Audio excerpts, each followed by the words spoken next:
we're in high school. I think I'm good, right? I'm like, yeah, I'm 8th grade. You know, I'm top of the middle school. Freshman comes. Now we're the little guys, right? Freshman in high school. And then after that moment, I was getting bullied. I was like, oh shit, like this is not good. And then before you know it, I'm wearing like I'm that kid with the black hoodie. That's why when some of our classmates meet, they're like, dude, that's you, bro. Justin, what? You know, because I'd sit in the back of the classroom. The quiet one. Very quiet, put the hoodie. And I remember thinking like, really not good thoughts. Because, you know, you're at that age. And then it was actually that year in high school, because I'm getting all this, you know, things happening at school, which I'm very grateful for now. Without that, I wouldn't have gone to martial arts. But just staying on this topic, but at that time, it sucks, obviously, right? Like the people you thought were your friends are now, you know, stabbing you, not in the front, but in the back, which is worse than getting stabbed in the front. That's true. Right? Because at least you get stabbed in the front, you see it like, I don't like you. Great, we agree. You're honest. Versus like, you know, in the back. So I felt like I lost all my friends. I felt like the people I didn't know would pick on me. I'm easy target. And actually, the bridge right over here, Waihu Bridge. I wrote about this in the book too. Is I walked up to the bridge and I was like, "Fuck, I'm done. I'm gonna kill myself." And I walked up. At the time, there was no guardrails like there is now. Oh. Yeah, before there was no guardrails because the people commit suicide there. Wow. Yeah, just like just last year, I think it was, there was a body hanging off the bridge. Yeah, and then the year before that, during the pandemic. So, you know, and this was got to be 2007, right? But anyway, I just remember because when I went there, I remember the day I legitimately thought I'm gonna disappear and die, because I remember walking home. So for everybody, I would walk home from Baldwin to, I mean, it's not that far. Baldwin to, I kind of live by Sackensif, Yale Parkside. And so I'd walk that every day. And then that day particular, I was walking by myself and I walked the river route. So I went through Baldwin, I came down by Minute Stop area, and then I went towards the riverside by the post office. So I cut across and I'm walking around along the river thinking, you know, how would life be if I just get washed away? And then as you go down, down, down, down, you know, my thoughts get worse. No reason to live. World's a better place without me. No one's gonna care if I disappear and die. Who cares? I'm fucking, you know, whatever. And so when I get to the end of the road, by the river, the bridge is there, and I still remember how cold I felt. I walked up to it, and then it was my right foot. I took my right foot off, and I remember thinking, oh shit, this is like, you know, like your dreams. Yeah. When you feel like you're dying in your dreams. I had that sensation, like this is just a dream. I'll die and have a better life. Because that's, you know, like the Buddhists, the reincarnation, karmic cycle, all that stuff. So I was like, you know what, I'll just die and come back to life, some way, shape, or form.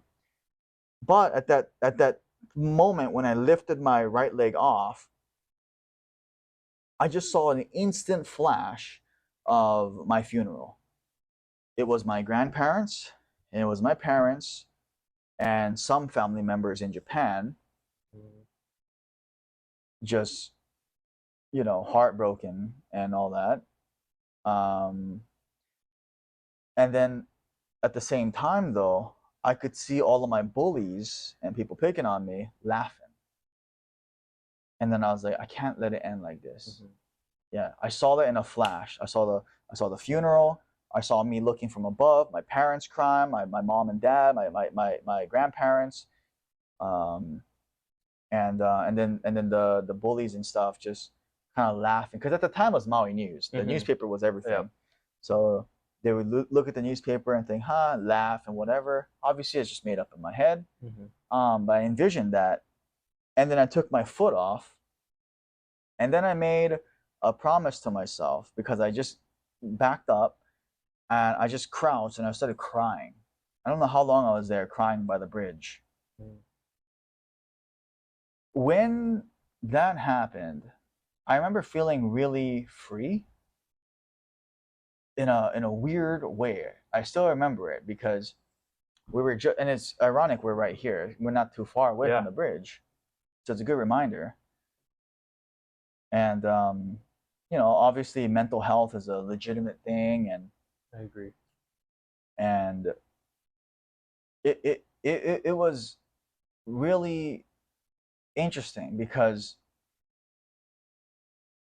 that day I remember thinking, well, if I'm going to live, there's a saying in Japanese, yaku ni, basically you gotta be of service. You have to be adding value to your community, right? Mm-hmm. Basically, you have to, you can't just like take up space in Japanese culture because it's very whether good or bad, right? It's just very like collective. Martial arts, military, martial, all whatever is we're together. We're oneness. We all wear white gis, whatever. Military, we're all in uniform, stuff like that. So, and I remember thinking like, all right, well, I remember my grandfather and my parents saying that, basically saying, yaku ni tatte moraitai, which basically I want you to be, someone that can add value to people.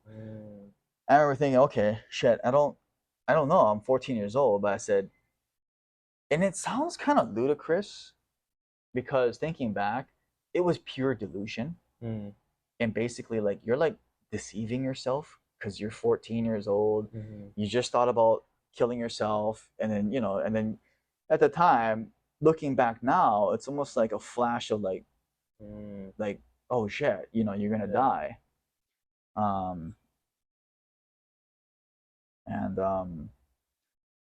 well, the self delusion at the time was, I'm going to do something really great, where the bullies are no longer going to bully me. That's true. Yeah, and that was at 14 years old. And this was before any type of working out seriously. This was before high school wrestling. This was before high school judo. This was before jujitsu. This was before my, few months stint at Wailuku boxing.